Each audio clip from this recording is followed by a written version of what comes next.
Hi, and welcome to our video review session this week with No Bones About It Puppy Day School.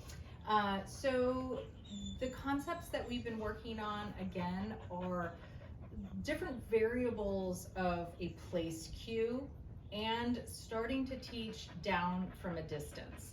So what does that mean? So different variables of a place cue would be I'm standing in with, let's say, with the dog oriented towards me, but the bed is behind the dog. So they've got to go turn away from me and go to the bed.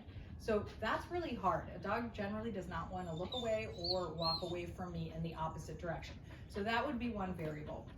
Another variable could be the dog sort of off to the side and I'm sort of in front of the bed.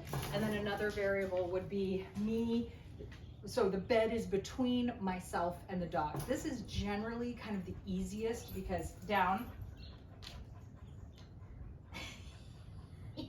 Make me look good. Down. Yes, there you go. So this is generally the easiest, where the dog has to actually approach the thing, even walk over it, and then I ask them to down or go to your bed. So we can use, again, we're kind of using a bunch of variables. I could cue them as they move towards me to down. I could ask them to go to your bed. The end result is sort of the same. So what I'm doing right here is you can see that I have a tie down. I have a tether, which is about, I don't know, maybe 10 feet long. And so this is going to allow me to toss treats, get the dog to move around, but generally not have the opportunity to make too many mistakes. And I'm going to kind of set it up so that again, the dog reaches the end of that tether right when they get to the bed. This can be helpful, so in the beginning, to get the dog to understand, I don't want you to keep moving towards me, especially when I'm on the opposite side of the bed. And once we feel like this is really solid, then we can take off the tie down, the tether, and try again. So so we're doing stuff again. Let me demo. At this point, I'm going to do the easy version, which is, again, when I'm on the opposite side, I'm going to toss a treat and say, "Go find it. Good job. Go to your bed." Wait to see what kind of choice this puppy, Miss Poppy, makes. If I wait for 5 or 10 seconds and she doesn't do it, I'm going to try to make it a little easier. Come on. I think maybe this is wrapped around her. That might be a little too distracting. Let's see. Okay. All right, go to your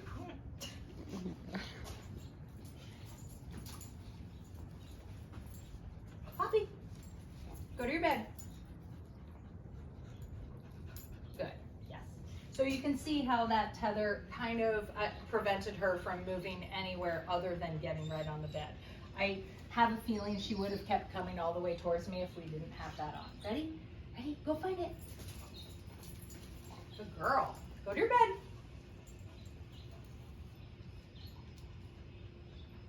Yes. Very nice. Very good. All right. So now I'm going to do the little bit harder version. I'm going to stand on the opposite side again when she has to turn around and walk away from me to get to the bed. Touch. Touch. Good. Okay, go to your bed. And this would be pretty typical, where the dog would decide to try to just lay down right in front of me. So I'm going to get closer to the bed as we try this. Puppy, that's not it. Okay, go to your bed. Silly. Come on. Over here. Let's get out. Ready? All right, go to your bed. Okay, so she's struggling with this a little bit. I've made a couple adjustments and she still hasn't figured it out. So I'm going to go back to the easiest version of this. Puppy, ready? Go to your bed. Down. Yes. Good girl. Touch. All right. Good girl. Okay, go to your bed.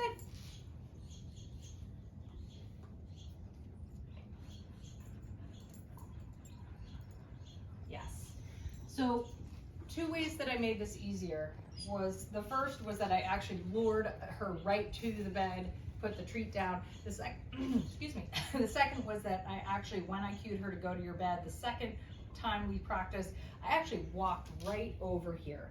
Now, she still could have made different choices, but I'm trying to get her to understand exactly what I'm looking for here. Touch. Good. Sit. Touch. Good. Okay. Go to your bed. That sounded. Puppy. Go to your bed. Yes. All right. So I also really like. I saw her kind of. So one of the things. Oops. That was my bad. I dropped a treat. One of the things I'm kind of looking for is the dog just by accident getting to the bed? I stand right by it. They really don't have a choice, or they just kind of like, oh, you know, plop down, and the bed happens to be there. But she really did kind of put her head down, look around on the bed, and then she chose to down on it. So I think that's a pretty good sign. This is all really complicated. I'm doing a lot of changes and variables. And I think if I were to keep, well, in the next 2 weeks, if I'm working on this, I'm probably going to break it down into a lot smaller pieces, because I don't think she's necessarily grasping any one of the concepts. And so I want to show you kind of what we're working towards, but I think I probably would break this down and work on each one individually and get it a little more solid before I start kind of making combinations of walk away, go to your bed, down from a distance, all of those things. And again, I think I mentioned this in my last video segment, or I'm not sure how they'll piece together, but in the video segment where we were working on down from a distance, it's a very hard concept. That is a super, super hard thing. So the fact that we're even really introducing that at this stage of the game is great. It just means that the dogs have learned a lot. So we're going to move on. We're going to practice with Louie. We'll switch out and see in a second. All right, so now we're with Louie. We're working on the exact same concepts. Louie has a little bit better handle on this, so I'm going to try it without the tether and see what happens here. Hey, Louie, go to your bed. Oh no, you made me look bad. Go to your bed. There you go. Oopsie. All right, ready? You forgot cookie? Oh, there's another one. There we go. Ready? Go find it. All right, go to your bed.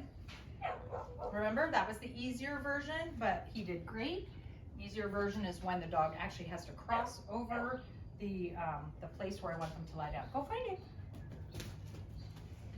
All right, go to your bed. Yes, so good, so good. All right, now we're gonna try, now I'm gonna make it really hard. We're gonna try what we were working on last week, which is called the drop recall, where I'm gonna actually call the dog. So I'm gonna use the word come, and as the dog approaches, I'm gonna ask them to lie down. Okay, so here we go. Louie, come!